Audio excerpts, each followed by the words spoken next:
Thank you.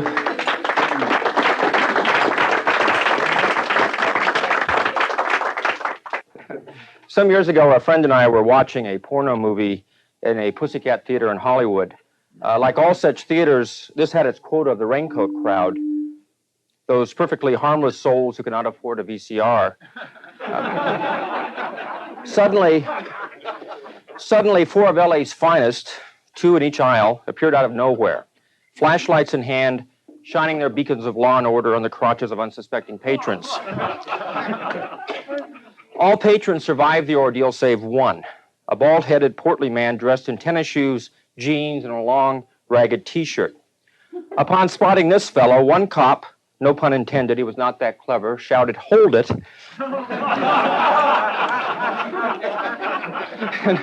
and the theater lights came on. Then the man was pulled from his chair, handcuffed, arrested, and, if you will forgive the obscenity, read his rights. If a picture is worth 1,000 words, then picture this.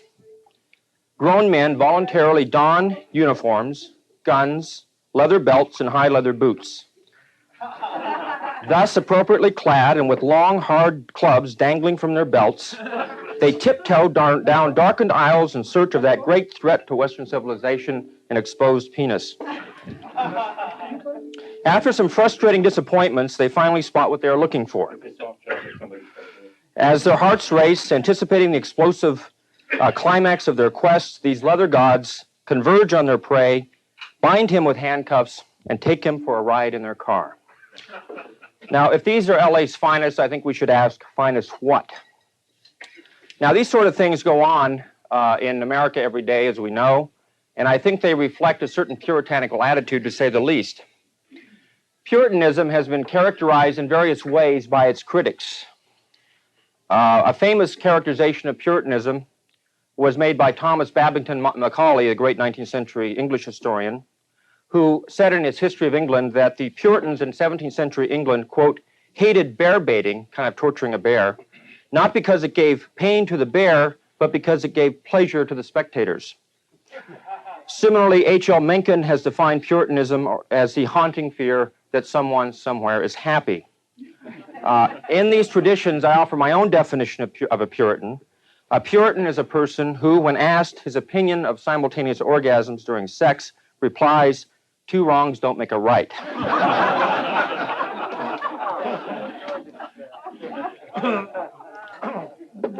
Now, Mencken, those of you who have read Mencken, he has a charming essay where and I'll quote a little bit of this.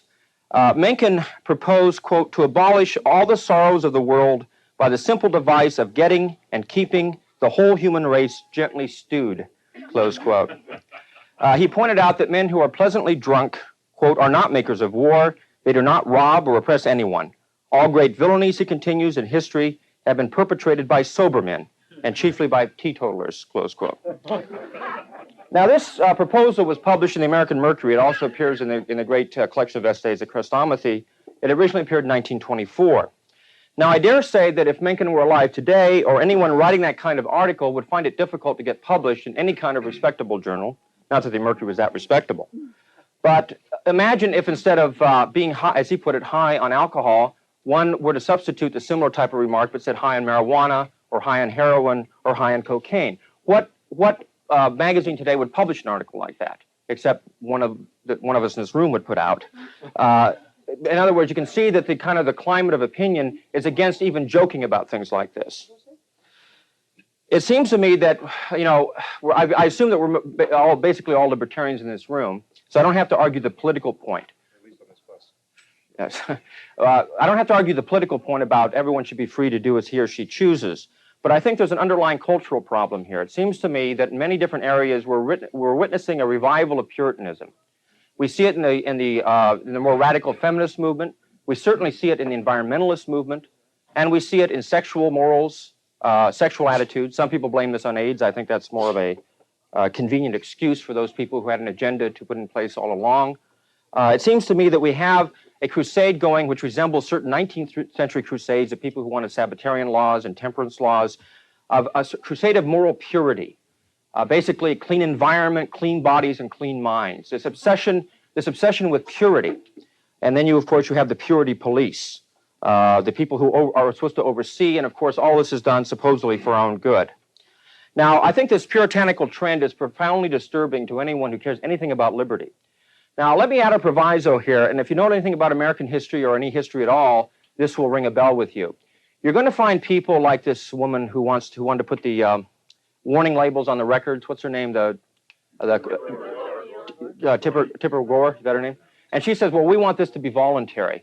If you look at the history, for example, of temperance movements in America, they always started out for what they called voluntary temperance. When they couldn't achieve that, they went on to compulsory temperance, prohibition. Most reform movements start out claiming they want to do voluntary moral reform. When they're not successful, they then turn to the legislative arm of government and try to pass laws. I'm very suspicious of people who launch these kind of crusades and then say, of course, we don't want government censorship, we just want to change people's minds. One has to ask them, in principle, are you against any kind of censorship? If they say yes, but they still want moral reform, that's no problem. We may not agree with it, but we can all go along with it. We can live with it. But I think that's the thing we have to keep in mind, because sometimes people will tell you, I just want to do this through voluntary suasion. Well, there's a lot of reforms in history that have started out with so-called voluntary suasion and have turned into extremely coercive movements along the way. Now, let's talk a little bit about the background of Puritanism historically, because I think you have to understand what Puritanism was. And I'm using the word Puritanism in a fairly strict sense. Puritanism is, like a Mencken definition, the haunting fear that someone somewhere is happy. People laugh at that because I think we all know puritanical types. The Puritan mentality, I guess that's the best way to put it. Puritanism is not really a philosophy or even a religious philosophy. It's a way of looking at the world. It's almost a psychology, a way of seeing things. A Puritan, in my way of thinking, is rather like someone who claims to have the key to happiness, but the key doesn't unlock anything. He claims to have the key, so he takes pride and self-worth from claiming to possess the key itself. I've got the key, and that's where his sense of self-worth comes from. The Puritan, in that sense, is like a pious gatekeeper who was unable to pass through his own gate. And he takes pride in possession of the key. He says, I know what the key is, and that's where his pride comes from, because most Puritans that I've met don't appear to be especially happy people. For those of you who have read Rand, there are certain interesting strains of Puritanism in some of Rand's writing. Whenever I see phrases in, whether they're religious or atheist writers or whatever, whenever I see phrases like mindless pleasure, Rand talks about this in one of her essays. I'm not saying Rand was a Puritan, don't get me wrong. But there's occasionally a slip of this sort of thing where she'll talk about irrationalists who appear to experience pleasure. And she'll say this is merely mindless pleasure. Well, pleasure, who cares about this, if it's mindless or not? Pleasure, in a sense, is pleasure. This brings us to one of the philosophical issues, which I don't know if I'll have time to go into, which is a dispute over the nature of happiness, whether happiness itself is simply a summation of pleasures, whether pleasures differ qualitatively or simply quantitatively, whether one can add up a sum of pleasures and be a happy person. In other words, what is happiness? Obviously, this is one of the great philosophical disputes at the whole bottom of the Puritan issue. But let me talk a little bit about Puritanism as it developed historically. Puritans first arose in 16th century England, the last half of that century, after the establishment of the Church of England. The Church of England under Queen Elizabeth, as Puritans saw the matter, was half Protestant and half Catholic. That is to say, it had the doctrines of Calvinism, but in Puritan eyes, it had the rituals and liturgy of the Catholic Church. To a certain extent, that's true. The Anglican Church does have certain remnants of Catholic rituals. Now, there was a resistance to this Protestant Reformation on several sides. The radicals and more or less the libertarians of the time were called by various names. They're known under the general name of separatists. The separatists were against the Church of England more or less on principle. They wanted to form churches that were totally independent of the state, because, of course, we're talking about an established church. The separatists later become known as independents, and later as Congregationalists. Baptists sort of belong to this tradition as well. Most Baptists in America in the 18th century were quite good on church-state issues. Okay, so we have the Church of England over here, we have the separatists over here. The Puritans are in between these two groups. The Puritans wanted to remain members of the Church of England. They had nothing against an established church. That's important to remember. They had no church-state separation principle. But they wanted to purify the Church of England of its Catholic remnants.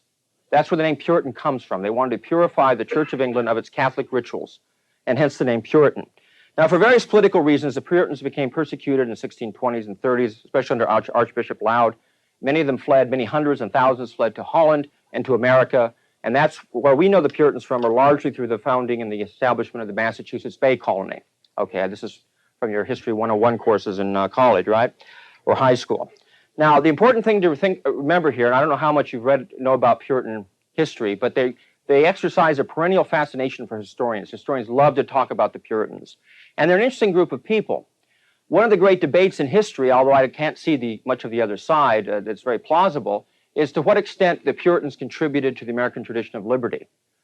My opinion is virtually none at all, not that I can see. The Puritans themselves were not libertarians by any means. They did not have libertarian sentiments. They were wound up in a mercantilist view of economics. They had extremely oppressive blue laws, extremely oppressive personal morality laws. I see nothing libertarian about those Puritans in the Massachusetts Bay Colony.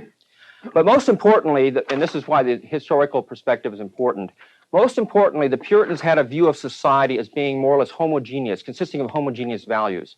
That a perfect society, a utopia, so to speak, would consist of everyone holding the same moral beliefs and acting basically the same way. This, of course, is totally opposed to the classic liberal and libertarian tradition of a variety of opinion and beliefs, a pluralism, a pluralistic society.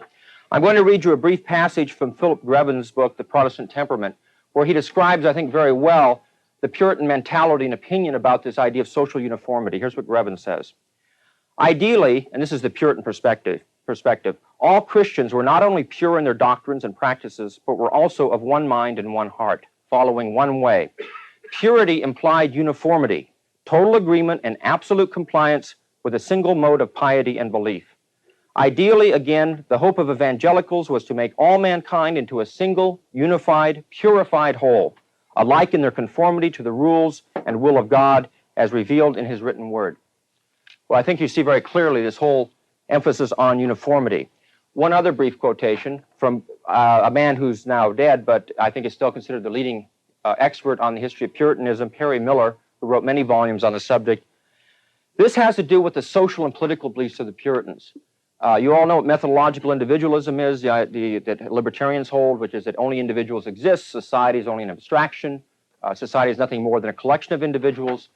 Central to the Puritan point of view was a point of view that's very popular today, if not in philosophical circles, at least in the kind of the second-order intellectual circles. The journalists and a lot of the social commentators talk like the Puritans used to think about we're all one big society, we're all one organic whole, so to speak.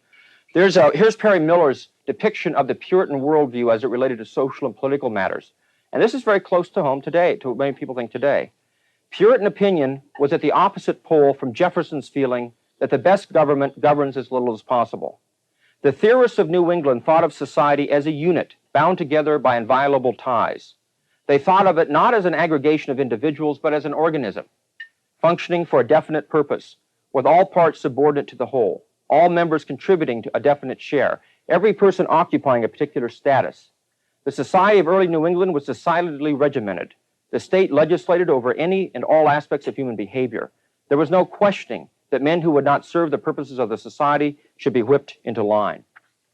Now, to bring it up to the present day more on the history of the Puritan mentality or the Puritan strain, and the reason, by the way, I'm putting this little bit of historical background in here is, we can talk in general terms about the Puritan mentality, but there is a definite puritanical strain in American political and social thought, and you can trace a definite thread going all the way from 17th century colonial New England up to the present day. In the 19th century, this strain became known as pietism. A number of historians have written about this pietistic mentality. You know, the temperance reform movements and the Sabbatarian law movements, you know what Sabbatarian laws are? You want to restrict activity on Sunday or prohibit all commercial activity on Sundays. The reform to stop prostitution. Prostitution was pretty open in America until relatively late in the 19th century. There were certain attempts to regulate it, to bring it under some kind of medical supervision, that sort of thing. These were opposed in many cases, by the leading feminists of the day, Elizabeth Cady Stanton, people like that, who wanted to abolish prostitution altogether. The leading feminists were basically, of the time, the suffragettes were actually the leading, in the forefront to make prostitution illegal, which is, I even read an account of this, of an historian who could put these two ideas in the same sentence with no apparent problem.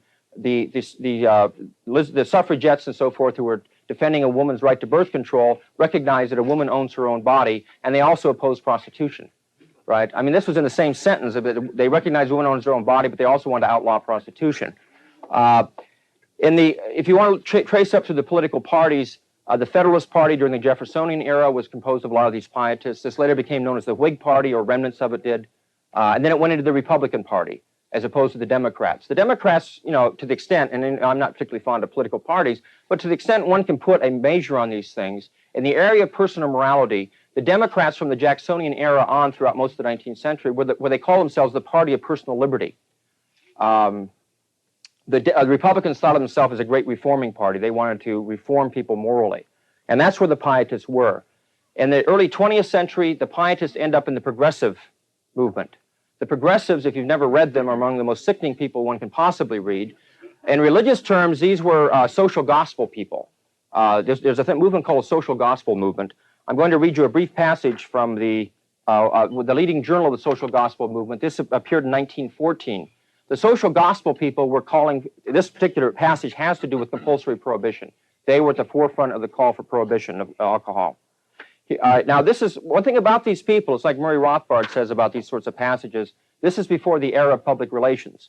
These people say exactly what they mean. There's no reading between the lines. There's no mistake. That's why I like reading some of them rather than merely summarizing them, so that you can see I'm not just making this up. Here's a passage from the social gospel movement. Personal liberty is at last an uncrowned, dethroned king, with no one to do it reverence. The social consciousness is so far developed and is becoming so autocratic that institutions and governments must give heed to its mandate and shape their life accordingly. We are no longer frightened by that ancient bogey, paternalism in government. We affirm boldly, it is the business of government to do just that, paternal. Nothing human can be foreign to a true government. Now, is that a spooky concluding sentence or not? Nothing human can be foreign to a true government, meaning government can do anything it wants. Now, having given you that little bit, now this is 1914, we're not even up to modern day. I'm not going to spend much time, because I think it would be unnecessary for this group, showing you how these arguments are very similar to the arguments we're hearing today, in everything from environment to drugs to you name it. I mean, even on these campuses now, you're getting these crazy rules that if you use sexist language or if you use racist language, they kick you off the campus. Berkeley is one of the worst offenders. This is the great location of the free speech movement in the 60s, is now kicking students off for free speech. And they're doing it under the rubric of left-wing rhetoric. So I'm sure you've all been quite aware of this. Let's ask a little bit more what the roots of Puritanism are. Why do people care that much? What other people are doing with their lives, unless it really affects them? Well, I have a couple opinions about this. One is, if there's any economists in the crowd, you're probably not going to like this, but you know, I've happened to subscribe to a theory of natural rights. Now, say what you will about natural rights theory, it provides a fairly clear line of demarcation between actions that are permissible and actions that are not permissible. You punch me in the face, that's not permissible. You know, that's not voluntary. In other words, it provides fairly distinct categories of action. Fairly distinct categories of action by which we know which is within our right, which is not within our right. Now, those of you who have read, for example, the utilitarian writers such as John Stuart Mill in On Liberty, by the way, that's a brilliant book in most respects. I highly recommend you read it, because it is a defense of social pluralism. But Mill, you know, Mill has this thing, like a lot of the utilitarians did, since he wasn't a strict rights theorist, that it's not just what violates rights, it's what causes harm. What can cause harm to one person may be the subject of law. Well, the problem is in economics and even in technology, as we find out more and more that secondhand smoke might affect a person, you know, certain theory of probability, you know, a person 10 feet away. Well, as technology advances, and certainly as economists spin out their theories of public good and all this sort of thing, we have all this whole paraphernalia now of statistics and all kinds of studies, which basically means that I can't hardly move at all without some effect somewhere in the universe. I'm either killing a life, you know, something on the lower food chain food, or you know what I'm talking about here? There's like, everything now is interconnected. We live in an interdependent global order, is one of the favorite key phrases now. Well, in this sort of order, if one holds that, you can't take any action that potentially can harm another person, well, what can you do? I mean, if you investigate it thoroughly enough, almost any action you take may influence in some way some other person. And I think that this is a potentially disastrous development if one doesn't have a theory of rights to draw the line. We can accept these theories. They might be interesting. We might even revise our theory of rights. But you need a theory of rights to basically say, okay, that's interesting, but it doesn't affect my liberty. It may be the case that this is true, but it's still not a violation of rights. Now, there's another point here. Puritanism, when we think about it, is usually related to sexual issues more than anything else. And historically, it developed this way. The Puritans had the toughest time with anything remotely dealing with sex. If you want to understand, and I mean this in all sincerity, if you want to understand the modern puritanical vision of sex, where that came from, you read one author and you'll see it there, as clear as you can imagine, and that's St. Augustine. The Puritans themselves were, in fact, ardent admirers of Augustine. They quoted him constantly. Augustine, probably even more than Thomas Aquinas, has had certainly culturally, has had an influence on Western culture that is unmatched by almost anyone I can think of. You may not know this if you've not read Augustine, but things we take for granted, even if we don't agree with them, things we know are out there, we see every day, Augustine really hammered a lot of this out for himself. I'm going to give you one example, and Augustine was a genius, there's no question about it. I mean, and he was a very interesting writer. But this guy, after sowing his own wild oats, was quite a libertine, and even after he became a Christian, he was quite a libertine. And then after having lived his life, he decided that he was going to reform and decided no one else should do what he had done before. So he then started condemning all the sexual activity which he had been partaking in. But let me give you a little bit of background on Augustine and just give you an example. And some of this is quite interesting, actually. Augustine uses the term lust, what in translation would be the term lust, as what he calls a general desire of any kind. In other words, all desire by Augustine is called lust. A desire for knowledge would be a lust for knowledge, etc., etc. Now, the worst kind of lust, according to Augustine, of course, was sexual lust. And he called it that lust that excites the indecent parts of the body. But he recognized, the reason he thought that the sexual lust was the most dangerous kind of lust was because it was the most sexually exciting, it was the most physically exciting. Let me read you a few passages. He says, this lust assumes power not only over the whole body, and not only from the outside, but also internally. In other words, the psychological side. It disturbs the whole man when the mental emotion combines and mingles with physical craving, resulting in a pleasure surpassing all physical delights. So he recognized on one hand that sex is a very important part of human life, physically and psychologically. And for that reason, the temptation of sex was just staggering. In fact, at one point, I don't know how much I should get into this, but he said that so intense is sexual pleasure that at the point of orgasm, a person loses control of his rational faculties. Or to put it in Randian terms, he goes out of focus. He actually talked about this. He says, so intense is the pleasure that when it reaches its climax, there is almost total extinction of mental alertness. The intellectual centuries, as it were, are overwhelmed. Now, that's an interesting point, actually, think about it. In other words, his concern was that sex was somehow outside the control of rational, the reasoning mind. And that you become, in effect, irrational during sex, and therefore something wrong with it. He believed that of all desires, that sex displays the consequences of man's fall into sin more than anything else. And of course, the fall into sin itself was caused by sex. Now, I won't go on with this in too much detail. The way he concludes is to argue. Well, again, it's interesting because he obviously had men in mind when he was thinking about this. His analysis obviously relates to men. His argument was that a rational person means you should have rational control over your physical movements. Okay, I can raise my arm, you can walk according to an act of will. Well, he noticed in his case at least that there was one part of his body that he couldn't command by an act of will. It had a will of its own, so to speak. And I'm quite serious about this. I mean, he talks about this in great detail. This obviously tortured the poor man. He was convinced, apparently from talking to some of his friends, he found out that they couldn't control it either. And he was convinced that this was a result of man's fall into sin. What had happened was that the sexual response in men, at least, getting an erection, had been severed from rational control. This was God's punishment to man. Everything else you still control rationally. That you can't. Clearly, this was the part of the human response that was under the control of lust, not under the control of reason. Now, the interesting thing about Augustine's analysis is it's a kind of a hyper-rationalistic account of sex. See, it's not irrational in that sense. It's because he thought he respected reason so much, and because he thought sex was so much outside the control of reason, that he came on with his condemnation of sex. By the way, he did consider the possibility that had man not fallen into sin, in other words, would there have been a sexual intercourse? Would there have been sex?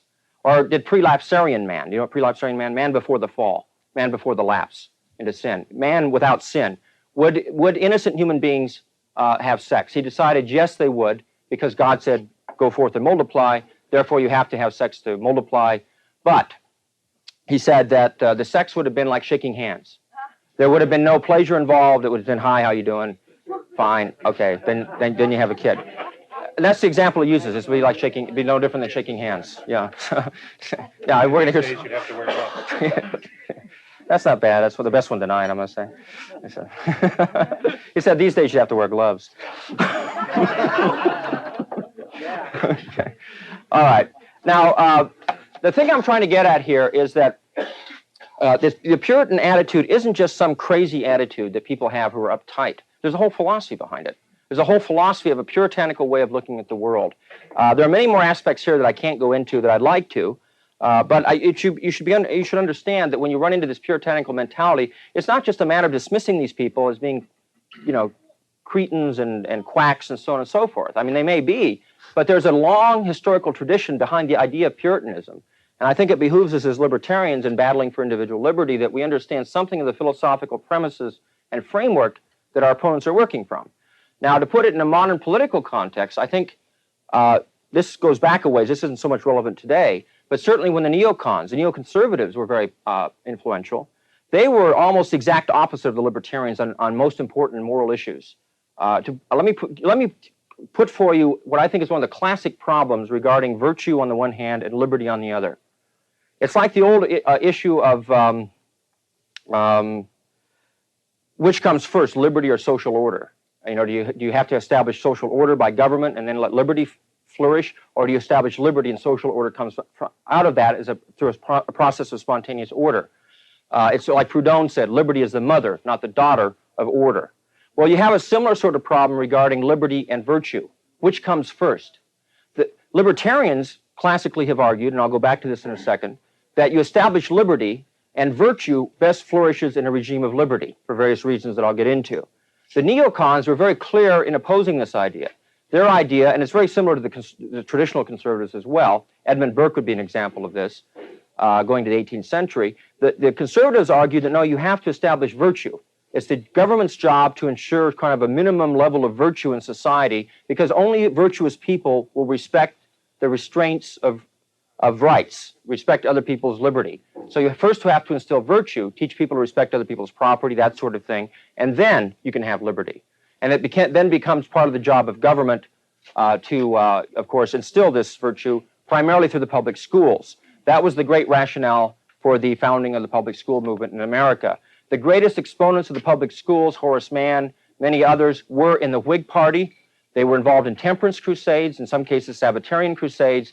They were pietists, they were new versions of Puritans, and they were very explicit that the role of the public schools was to instill virtue and civic virtue into students, especially into foreign students, Catholics, Irish, and others. Now, the argument of the neocon seems to be, or the conservative seems to be, that if you allow a certain amount of vice, that it's kind of a disease model of vice, that you get infected with vice. It's contagious almost. If you're around people who exercise vices, you will catch the vice. If you indulge yourself in a little vice, it'll grow to a bigger vice, things like this. This is kind of irrelevant, but I think it's a cute passage on this about, you know, one small thing leads to a greater thing. This is from Thomas de Quincey's essay, Murder is One of the Fine Arts, where he discusses this problem of the slippery slope. You start out with one thing and it gets where he's the worst. And he's talking about murder as a fine art.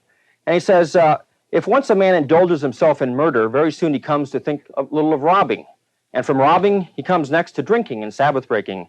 And from that to incivility and procrastination. Once begin upon this downward path, you never know where you're to stop.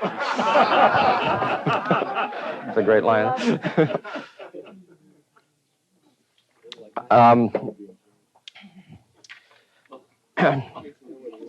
So you have this conservative view, and against that you have the what I call the libertarian view, the view that, and actually this view, I trace it back in its first clearest exposition to John Milton's Areopagitica in the 1640s, although Milton himself was a Puritan in his early years. That's a fine essay, by the way, although it addresses the licensing of books. There's much more in it than that.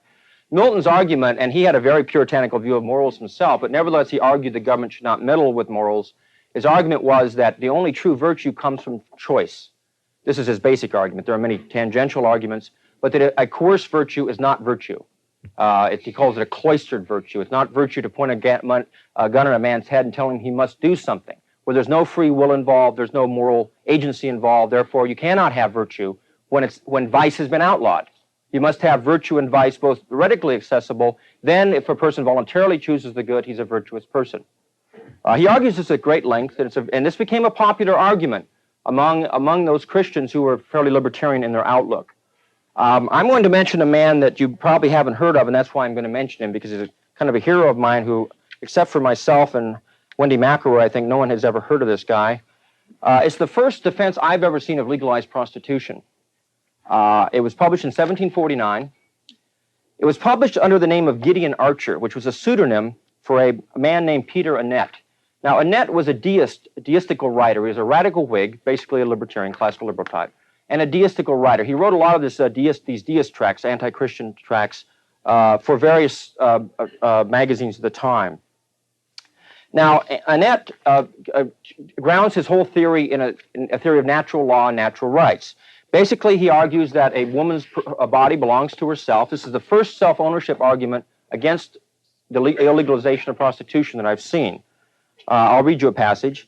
And this is 1749, folks. This is real early for this sort of argument. Legalized prostitution, that one did simply not talk about these things in that age. Here's what Annett says. I see no reason why persons that are at their own disposal have not as much natural right to dispose of their own persons according to their own pleasure as of their substance, income, or estate, if the one be as much their property as the other. If it not be so, then people dare not, for their soul's sake, say their bodies are their own.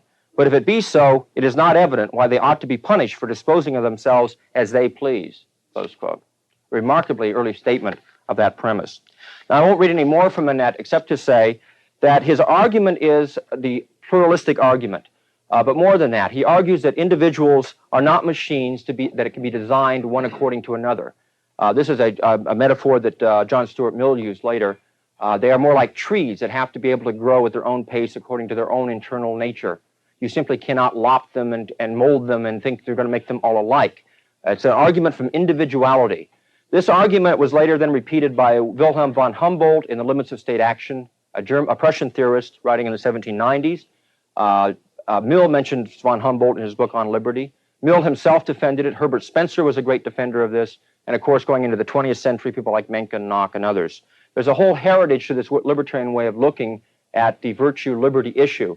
The point I'm making here is, and since I deal in history a lot, that's why I give historical examples, it's important to realize that we have a tradition to what we're trying to argue. When we argue for things like legalized prostitution, legalized drugs, it's not simply an issue of, it's none of your business. That's part of it. But there's this whole theory about the relationship between liberty on the one hand, the development of virtuous characteristics on the other. There's a very, very rich vein of ore to be mined here. And those of you involved in whatever capacity in arguing these points, I think are well advised to look up some of your ancestors in the movement. Now, let me conclude by going back to Augustine again.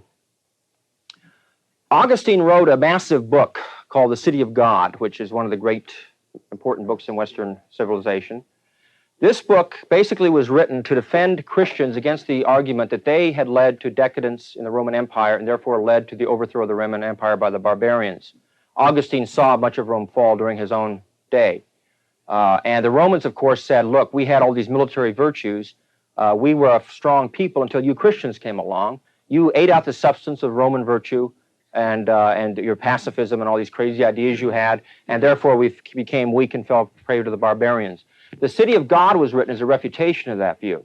The City of God was written, and much of it's very good, and some of it's even kind of quasi-libertarian. The City of God was written to argue that the Romans themselves, through their corruptions and their vanity and their desire for power, had corrupted themselves long before the Christians ever came along, and the barbarian invasions were simply the logical ending to this long story. But when one part of this, though, and this is where you're going to see the puritanical strain coming out in Augustine, and this, you have to remember, the City of God is one of those books that everyone read throughout the medieval period, and many scholars still read today. Part of Augustine's analysis of the fall of the Roman Empire was that the Romans were basically laissez-faire when it came to moral issues. They left you alone. You could do basically anything you wanted to do in the Roman Empire. They had laws in other areas, but more socially, they didn't really care what you did. I mean, in your personal life. And Augustine criticized the Romans because of precisely that, because they let people alone to do as they wished with their own persons. Here's how he described this. Now he's describing the Roman policy. This is Augustine's view of what the Roman Empire did. Quote, "The law should punish offenses against another's property, not offenses against a man's own personal character.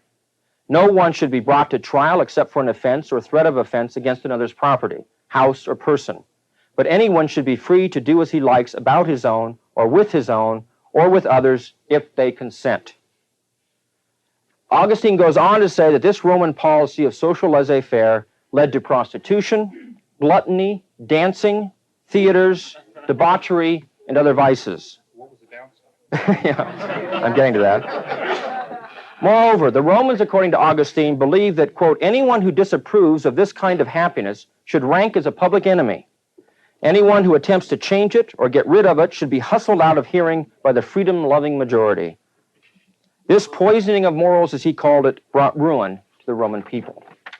Well, from our point of view, obviously, we think the opposite is happening. We think that the lack of liberty, rather than the presence of it, is now bringing ruin to, certainly to this country in many ways. So we're battling a long tradition, and I want to go back again because this has become, this will be the last remark I'll make about this, but it's come to the fore recently because of the Murray Rothbard Rockwell thing, who are now embracing the religious right wing in an effort to bring them, I think it's an effort to get right wing money, but that's not what Murray says. But it's an effort to sort of like, now suddenly religion's a good thing, and I'm not saying religion is necessarily anti-libertarian, don't misunderstand me. But if we're going to look for allies among these modern Puritans, I think we can forget it. I think it's a bad error. It's never worked. There are religious groups, Quakers, some Baptists, Catholics. There's a lot of religious groups that I, as an atheist, feel very comfortable aligning myself with on political grounds. I've met a lot of religious libertarians over the years. They're good libertarians. I have no problem with that.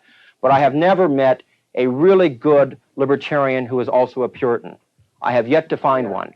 Because Puritanism is more than simply wanting to live a moral life. Puritanism is this almost obsessive interest and concern with how other people are living their lives. And when that interest is there, when so much of your attention is focused on that, it's very hard to become libertarian. That's all I have to say about this, and thank you, and we'll take questions. Yeah.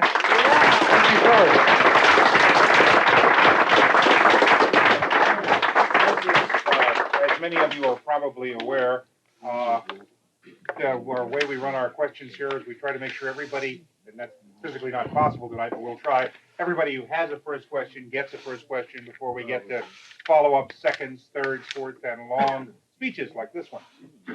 Other thing is there may have been one or two people, I think, who wandered in after the speech started, and do remember to see that nice gentleman over there with the beard to settle up your debts before you go further. All right, being that as it may, I see Professor Schaefer over there just itching to get into the fray here, so please scratch. Yeah. It's always struck me that one of the principal institutional attractions to Puritanism stems from the fact that in order to become serviceable to particularly church and state activities, which requires a great deal of sacrifice of your own benefit, happiness, and so forth, that if you get people in a frame of mind where they become accustomed to the idea that happiness and pleasure is permissible, that church and state are threatened because of the religious influence. Yeah, that's a good point. In fact, I can, if you to reinforce that. You happen to have a footnote for that. Yes, I do. One of the quotes I didn't read. In fact, you know, Ayn Rand has this idea that altruism, and the way she defines altruism, by the way, she's entirely correct. Not just a concern for others, but almost an enforced concern for others. It's almost the way she talks about altruism is very similar to the way I'm talking about Puritanism in some ways. That there's this idea that pleasure. Well, I'm going to read this passage and then see if I can relate to you, because it's a good passage anyway. This is from Philip Grevin's book also, and he's wondering, again, this question, why were people so interested in what other people were doing? And Grevin argues this way about Puritans. He says, once they could be certain that they were no longer pursuing self-will or selfish ends, they could act freely and forcefully on behalf of the will they perceived designed for them by God.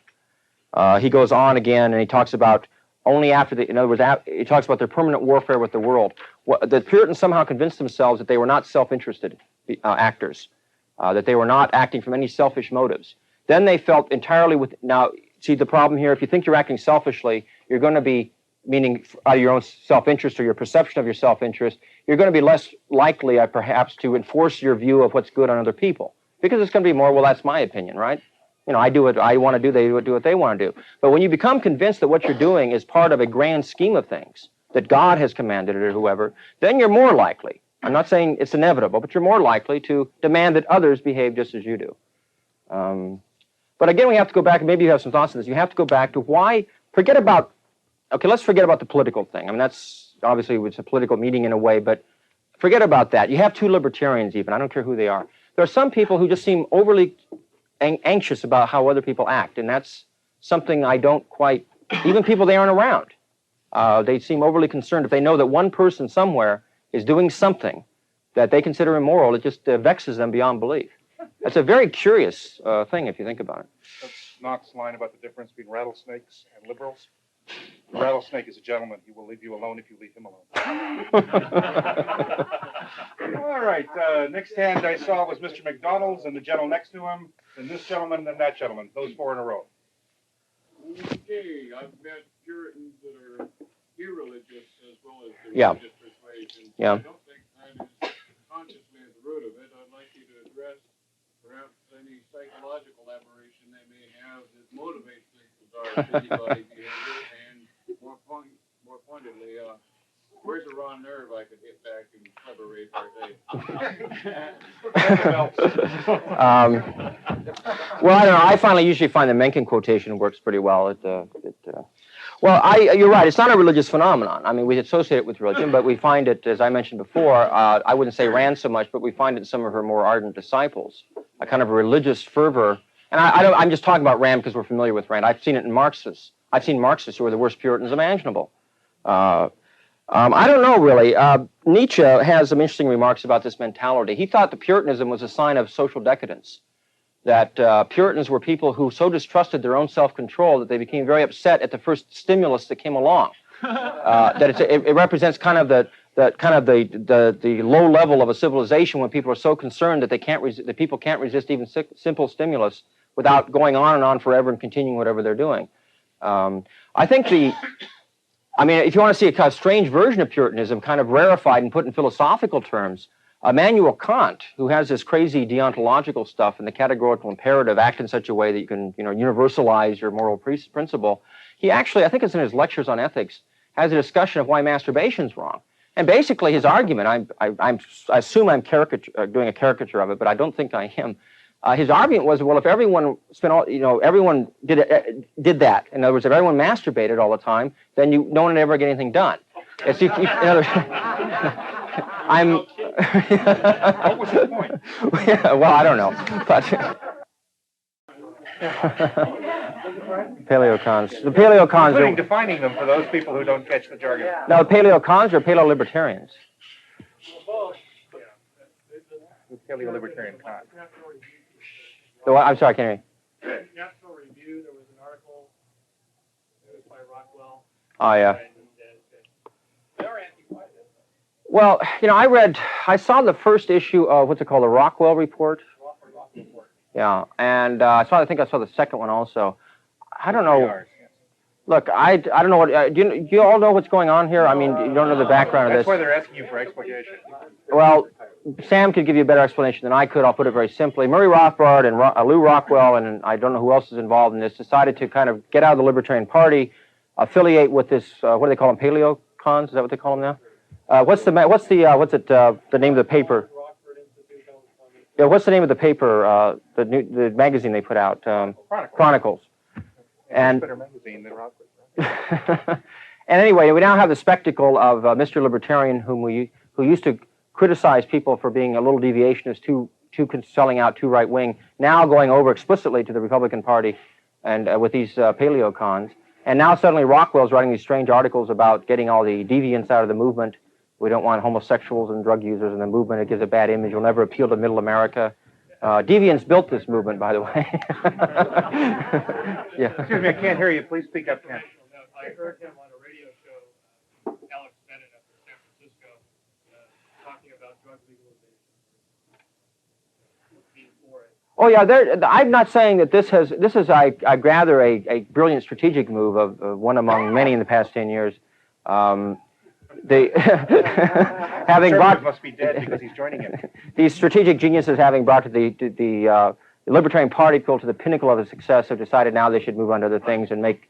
Well, if they did to the conservatives, well, yeah, this is. We may have something here. If these people do for the conservatives what they did for the libertarians, we may still have a chance yet, right? Look how the little prospered when they joined. Yeah, then we'll send them to the Democrats.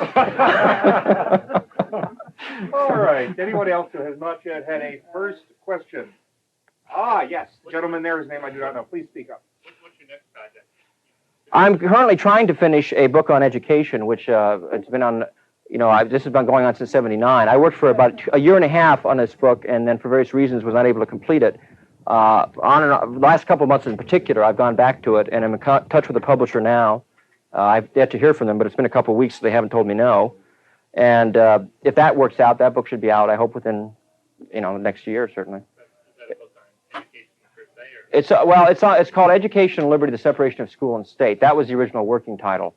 The majority of the book is an ideological history, a history of ideas book, tracing this conflict between children, the parents, and the state, especially in the realm of education, from ancient Greece, meaning Plato, Aristotle, on up in political philosophy and other areas. As to it's more than just schooling. It's not a book on schooling or the institutional history of schooling. It's education in the broad sense. Who's to say what value should the children should be instilled with, so on and so forth. Conflicting views of this. It also contains a section, several chapters at least, on the issue of children's rights, the history of children's rights, the theoretical problem of children's rights, that sort of thing. Who owns the child? Is the child a self-owner? That sort of stuff. And I have a fair amount on that. That's the book in a nutshell. All right. Well, let's see. No, I see hands of second questioners. Now, if you really want to get a question in tonight, get your first question in now, or I go to people who know how to ask multiple questions. All right. Ms. Abrams and then Mr. McDonald.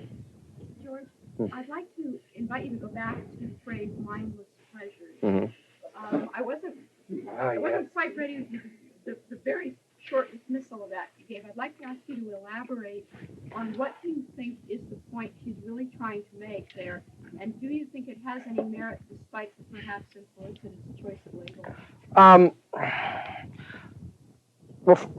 No, I know the point Rand's trying to make. It's tied into what she calls her theory of psychoepistemology, or I guess Barbara Brandon invented that phrase, but she uses it a lot. The idea there is that all emotional responses are automatic. I don't want to misquote her, but it's in effect automatic responses to previous value judgments. I don't want to go into a lot of details about this, but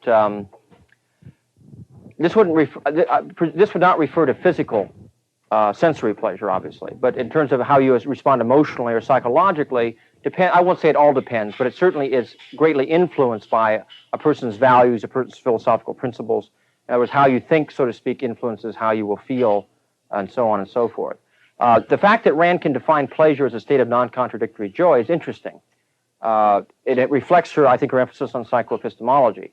That is, only a person, as she puts it, only a rational man is capable of happiness, or something very similar to that, meaning only a person with consistent and rational values can be truly happy. That's the gist of that theory. Now, that actually is in a classic Aristotelian. I don't want to make out like Rand's the only one who's ever held this. By far from it. I mean, this is in a very strong classical tradition. Although it seems to me she's spelled it out in a bit more detail. Presumably, mindless pleasure would simply be someone who's going out seeking a pleasure without regard for its consequences or without regard to what kind of pleasure it is. I don't know exactly what she has in mind. It comes up, that phrase comes up, as I recall, in The Virtue of Selfishness, where she's talking about people who are not rational, who are pursuing their so-called mindless pleasures. It seems to me the problem you face when you have a theory of happiness that says happiness can only come to people who hold certain beliefs or values is how do you explain those people who appear to be happy who don't hold those beliefs and values? Well, that is a tricky problem to hold. Now, you can say they're not really happy. That's one way, but that seems to be kind of a funny way to go about it. I'll give you briefly my opinion on this. I think Rand is obviously right in certain ways, but I think it's not that simple. I don't think the question of human happiness is simply a matter of certain beliefs and principles. I think it's far, far more complex than that. I think a lot of it, for example, what kind of pleasures you may find may be rooted in childhood. Certainly sexually. It seems to me that many of our first or early sexual experiences seem to have a very strong influence on how we later develop sexually. Whether, for example, the issue of homosexuality has to do with genetics, I personally do not know. But it seems to me at least a possibility. From what I've heard, I've never read anything by Rand about this personally, but I recall hearing someone say that she talked about this, and I've heard objectivist philosophers, so-called, talk about this. Homosexuality is just another aberration. It's there's nothing, it's an unnatural sort of thing. It's something that results from some sort of flawed premises somewhere. I just don't buy this. First of all, I'm not sure, and the general theory Rand has, I don't know how she would know it was true, even if it were true. It seems to me psychology is largely an empirical science.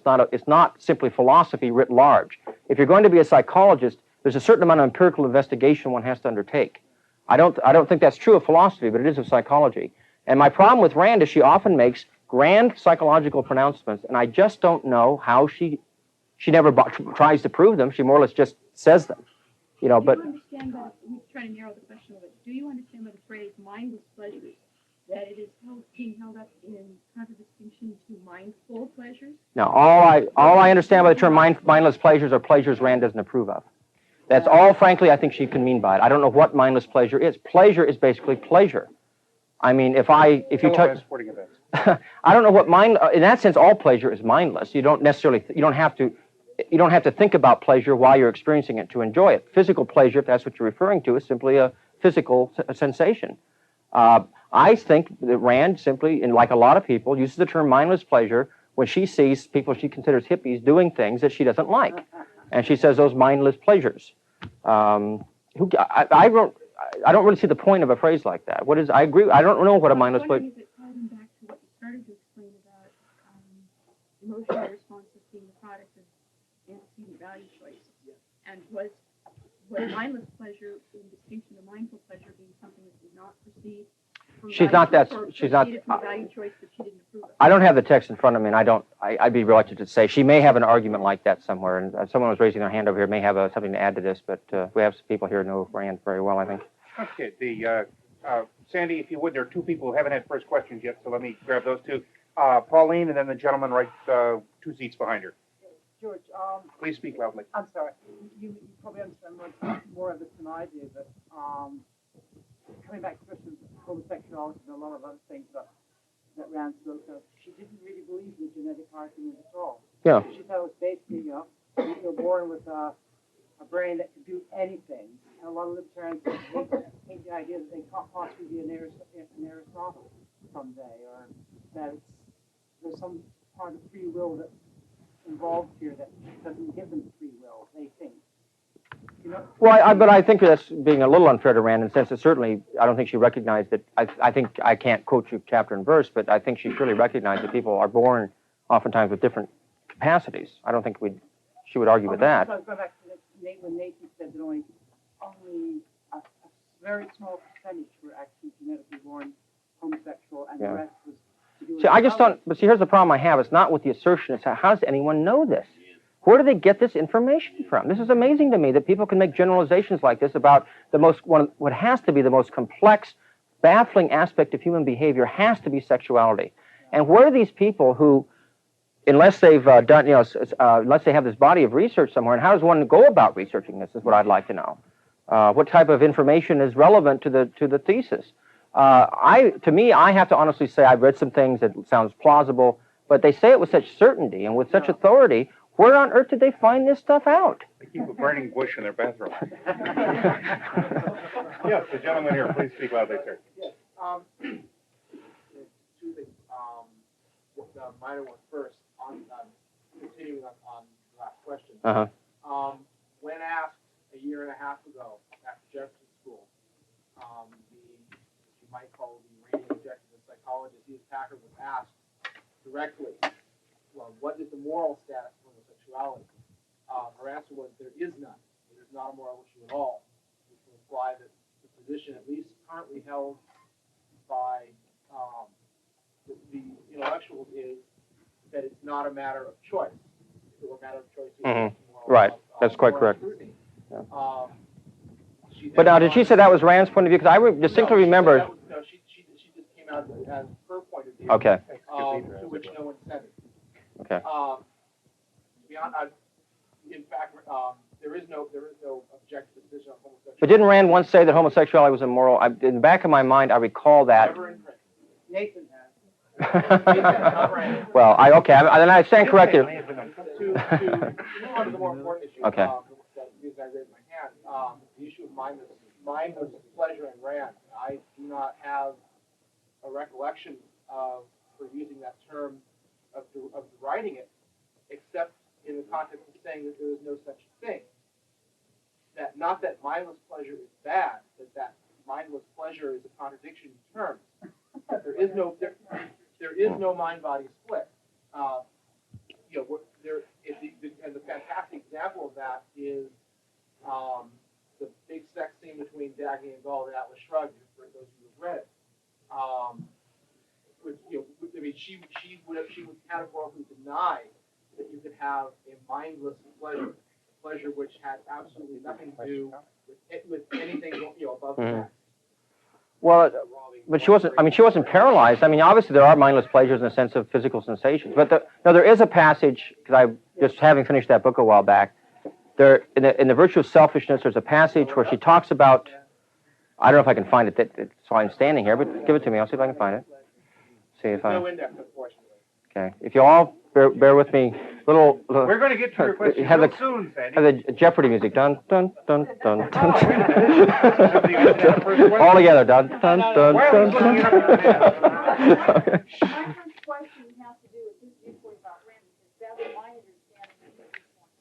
That even if you go, quote, unconscious, it's still mindful pleasure. Okay. Your mind doesn't disappear off the face of the planet when you're having pleasure. Also, it might be in a different status. Are you using mind there to cover both when you're conscious and unconscious? Well, so-called unconscious. How can you? No, when you not keep pleasure, you're unconscious. You're unconscious. The point is that some people are not even unconscious. Okay, I'll grant you that this phrase does not contain the term mindless pleasure. I'd still recall seeing that somewhere, but here's one of the types of passages I'm talking about. He's talking about if a man values destruction like a sadist, or self-torture like a masochist, or life beyond the grave like a mystic, or mindless kicks. She says mindless kicks, okay? I assume she doesn't mean pleasure. Like the driver of a hot rod car, his alleged happiness, she says alleged happiness, is the measure of his success in the service of his own destruction. It must be added that the emotional state of all these irrationalists cannot properly be designated as happiness or even as pleasure. It is merely a moment's relief from their chronic state of terror.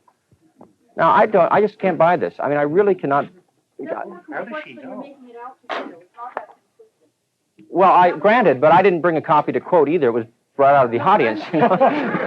That's not bad for having to look it up, right? No, I'm sorry. I didn't mean to. No, that's okay, because I think that your interpretation is not. It doesn't take in all of the words and statements that you use. Okay, it's possible. You're possibly right. It's just that maybe I'm overreacting to that type of statement because having grown up in high school and college and thereafter among a lot of objectivists. And I admire Rand tremendously, don't get me wrong. But seeing whether she meant it or not, seeing the effect of precisely those kinds of statements on especially younger people, how devastating it was to them in many cases, I guess I'm a little sensitive about it, because I saw people put themselves through emotional torture beyond belief because they felt they weren't living up to some kind of a Randian ideal. And it was a sad thing to see. Now, I would not hold Rand responsible for that. Don't get me wrong. Beg your pardon? Well, they weren't like that until they read Rand, is all I know. So. Some people aren't like that until they read the Bible. That's true, but that's not quite the kind of comparison. Yeah, well, I agree with you on that. Yeah. All right, can we get to Mr. McDonald's question, or is there anybody else that hasn't gotten the first one yet? Who wants to chime in? Okay. Okay, obviously the question of mindless pleasure concerns a lot of people. They take a lot of pleasure in it. Bumper stickers that say, "Are we having fun yet?" And if they don't know, that must be the way it is. But really, there are two questions. One concerns yes or no. It's a yes or no about St. Augustine, who didn't like the idea that his rationality was turned off. Did he address sleep? Just yes or no after. My major question is not something about your speech, but somebody you mentioned, Lou Ellen Rockwell, who I think is John George's sister. Recently came up with a 1-800 speech on the New World Order, a subject that's very close to my heart, or somewhere around here. We're grappling for some other vital organ. Yeah. Has anybody heard this speech? He'll sell me the transcripts for $50. I don't know whether to go on a binge of collecting pop bottles or not. Does he deny its existence, or does anybody know? Does he deny what? He has had Rothbard and Lou Ellen Rockwell and one other person had 1-900 $50 speeches. Bill it to your credit card. I don't have my business. So what I'm wondering philosophical party line. I can't wait. On the New World Order, whether he accepts its existence. I don't know. Anybody pay for their state course? In other words, you want to find out without paying the $50 what they said. I don't know. I have no idea. And Augustine on sleep, I don't remember him talking about sleep. I don't. Yeah. You don't want to go into Origin at all, do you? In his dealing. Oh, Origin. Yeah. If thy right hand offends thee. Yes. Yes. Excuse me. Is your hand up? Then it's Max Moore. Okay, back to mindless pleasures once again. Somehow I knew it was going to be that. Mindless pleasures for 50. You get a Jeopardy badly mistake. But this might be a reasonable charitable reconstruction of what she said. Perhaps what she was thinking of was something like this. Maybe she's thinking, on the one hand, there's no distinction between higher and lower pleasures. Lower pleasures being things like sexual, tactile, eating, that kind of thing. Higher pleasures being like playing chess and engaging in intellectual conversation. So maybe she's, on the one hand, favoring higher pleasures of that kind, but also thinking that there is room for lower pleasures, things like eating and other things, as long as they're kept in their place. So it's part of a rational plan of life. There's a lot of higher pleasures. Add some lower pleasures properly planned out at the right kind of times. You stop them at certain times. Maybe that's what she's really thinking of by mindless pleasures. And you don't do that when you either engage in pleasures too much without any conscious consideration, without planning them in their proper place. Chain smoking, say. Yeah. I see your point, and that's, as you know, is a classical problem in philosophy. I mean, the famous John Stuart Mill quote, better a man dissatisfied than a pig satisfied, which is something I think is a good passage. In terms of how I personally believe, if I were to classify my own theory on this area, it would be what I call rational hedonism. I think hedonism as a basic approach to the idea of happiness is a sound one. I don't think somehow that happiness is something totally separate from the amount of pleasure we experience. And I would not, put all pleasures on an equal level either. So obviously some can be self-destructive and so on and so forth. But what my major point, to go back to my original point, was that I think we should be very careful and cautious when constructing grand philosophical theories of happiness. One of the problems you have, if you try to test this at all or have it borne out, is that if you're an Austrian in your point of view of the world like I am, you discount to begin with any interpersonal subjective value comparisons, meaning I don't know how to say I'm a more happy person than you are, for example. I'm not sure what that means. I can say I'm happier right now than I was an hour ago. That might make sense within my own scale of values and emotional responses, but I don't know what it means exactly to say I'm happier than you are. What exactly is it that we're measuring? What's the criterion of measurement? Yeah. All right. Yes, I can make one short comment of my understanding of this.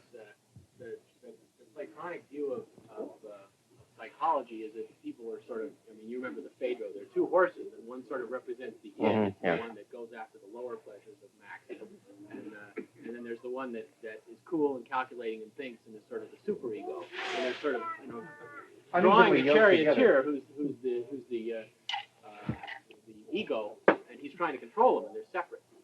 And Rand's view is that your lower pleasures, your id, your basic lusts are sort of programmed at an unconscious level by your thinking mind, and they're programmed according to values which are arrived at in some sense by rational thought, and that if you are taking pleasure from the wrong things or find pleasure in the wrong things, it must mean that someplace you have a bad value, which must mean you made a logical error someplace, and the values themselves are held to be intellectually arrived at by dispassionate examination of objective reality.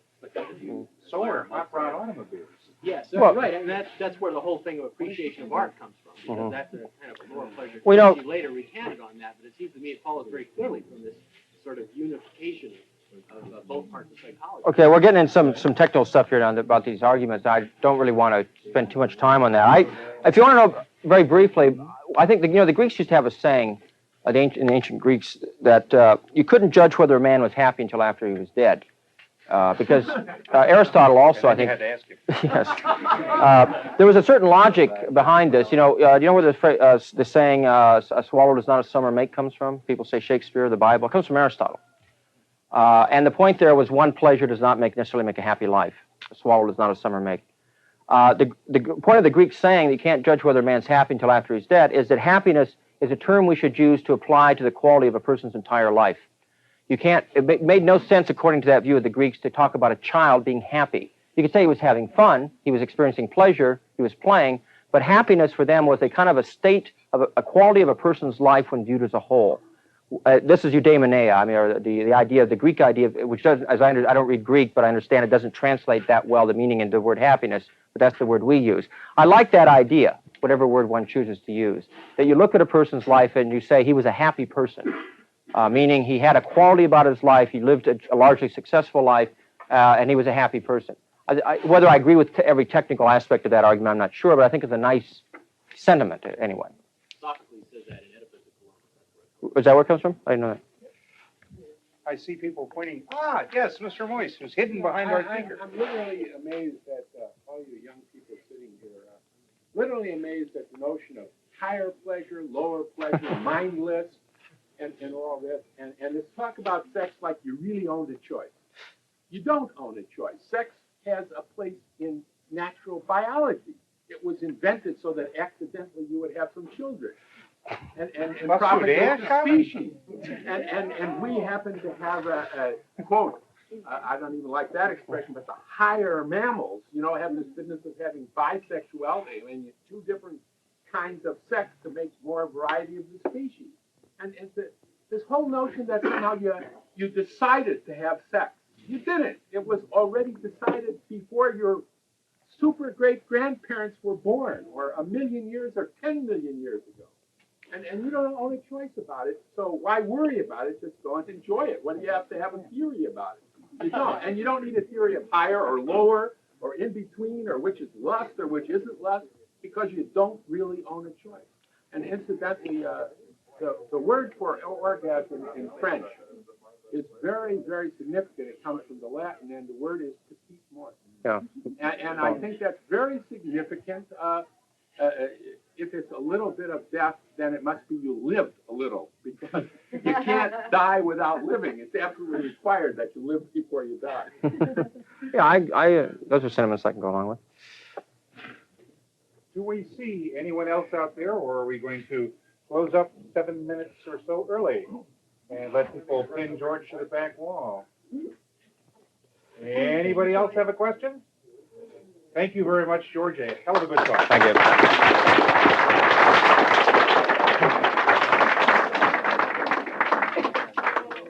that deist, Annette, you mentioned, spell his name? A-N-N-E-T. A-N-N-E-T. Yeah. The book's never been reprinted. You have to go to a rare book section of a library, that type of thing, and look it up. I have a partial Xerox.